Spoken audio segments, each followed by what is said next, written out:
ठटे में जुंगशाही खां उस्तादनि ऐं शागिर्दनि पारां रैली कढी क़ौमी गीतनि ते झुमरियूं हयूं वयूं।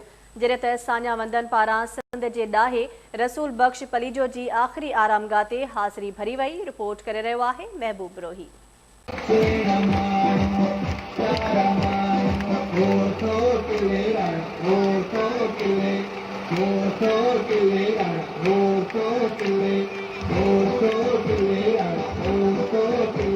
सिंध में 6 डिसंबर ते ऐलानियल एकता ॾियारो सिंध मुंहिंजी जिंद जे सरे हेठि जिते मिलाइजी रहियो आहे उते सॼी सिंध जियां ठटे में भी एकता की कामयाबी लाइ जागृता सरगर्मियूं जारी आहिनि। ठटे जे इंतहाई कोस्तानी शहर जुमशाई में अॼु शहरनि जे पारां उस्तादनि जे पारां शागिर्दनि जे पारां सियासी समाजी कारकुन जे पारां हिकु एकता जागृता रैली कढी वई जंहिंमें शहर जो गश्त कयो वियो। उनखां पोइ जेके मुख़्तलिफ़ मकतब फ़िक्र जा माण्हू जेके वॾे अंग में शामिल आहिनि उन्हनि सिंध जे महान ॾाहे रसूल बख़्श पलीजे जे मज़ार ते जुमशाई लॻ मुंगर ख़ान पलीजो में उनजी आख़िरी आरामगाह ते पहुची उन जे मज़ार ते चादर चाढ़े उनखे ख़िराज तहसीन पेश कयो आहे। जुमशाई कोस्तान में KTN काविश तमामु सुठो कमु पियो करे। न सिर्फ़ ॿेट बल्कि असांजो कोस्तान जी पट्टी जेका अॼुकल्ह धारियनि जे नज़रनि ते आहे ऐं यलगार उन्हनि जे मथां जेका थिए पई उहो अचो त ॿेट बि बचायूं ऐं कोस्तान बि बचायूं। सिंध जो चपो चपो ऐं सिंध जे इंच इंच जी असां हिफ़ाज़त कंदासीं। छो त अॼोको ॾींहुं जेको 6 डिसंबर वारो ॾींहुं जेको असां एकता जो ॾींहुं करे मल्हायूं पिया उहो इन जे करे मल्हायूं पिया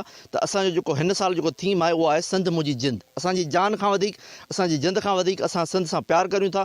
न सिर्फ़ु अमली तौर ते प्यार करियूं था बल्कि असांजो इहो नस्ली तौर ते जनरेशन टू जनरेशन इहो असांजो प्यार हले। इहा असां सभिनी जे लाइ हिकिड़ी फ़ख्र जोगी ॻाल्हि आहे त असांजो क़ाइद उन ॿोली उन तहज़ीब उन कल्चर उन दरिया जी सदाई वारसी कई ऐं उनजी मालिकी कई ऐं अॼु असां उनखे फ़ख्र महसूसु करियूं था त अॼु असां उनजी मज़ार ते बिछायूं। जी नाज़रीन, तव्हां ॻाल्हि ॿोल ॿुधी।